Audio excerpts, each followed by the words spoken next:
Taste the Daily. Stalin model ஆட்சிக்கு வந்த 4 ஆண்டுகளில் நெல் சேமிப்பு கிடங்களில் மட்டும் சுமார் 750 கோடி ரூபாய் மதிப்பில் இழப்பு ஏற்பட்டுள்ளதாக அதிர்ச்சி தகவல் வெளியாகியுள்ளது. இது குறித்து விவரிக்கிறது இந்த செய்தி தொகுப்பு.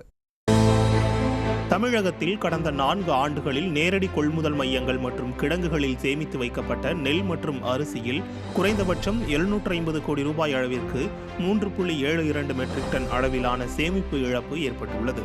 இது குறித்து தமிழ்நாடு சிவில் சப்ளைஸ் கார்ப்பரேஷன் அதிகாரிகளிடம் தகவல் அறியும் உரிமை சட்டத்தின் மூலம் பெற்ற தகவலின்படி இழப்பு விவரம் முழுமையாக வெளிப்படுத்தப்படாததால் நிதி இழப்பு அதிகமாக இருக்க வாய்ப்புள்ளதாக சொல்லப்படுகிறது. இதில் ஆண்டுதோறும் 65,000 முதல் 1.25 லட்சம் மெட்ரிக் டன் வரை நெல் சேமிப்பு இழப்பு ஏற்படுவதாக பதிவாகியுள்ளது.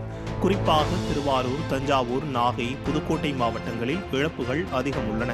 2021-22 ஆண்டில் மட்டும் 1.37 லட்சம் மெட்ரிக் டன் நெல் சேமிப்பு இழப்பு ஏற்பட்டுள்ளது.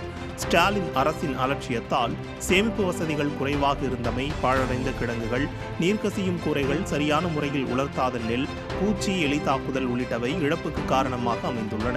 இருந்தும் இழப்புகளை குறைக்க நவீன அரிசி ஆலைகளை அமைப்பதற்கான திட்டம் கொண்டுவரப்பட்டுள்ளதாக விடிய அரசு கூறிய நிலையில் அவையெல்லாம் ஏற்றளவிலேயே உள்ளதாக விவசாயிகள் வேதனை தெரிவிக்கின்றனர்.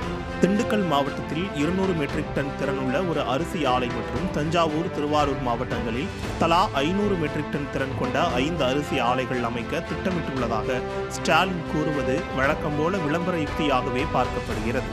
எது எப்படியோ விடியா ஸ்டாலின் அரசு ஆட்சி முடிவதற்குள் அனைத்து துறைகளையும் நாசம் செய்யாமல் போகாது போல என மக்களிடையே பேச்சு எழுந்துள்ளது.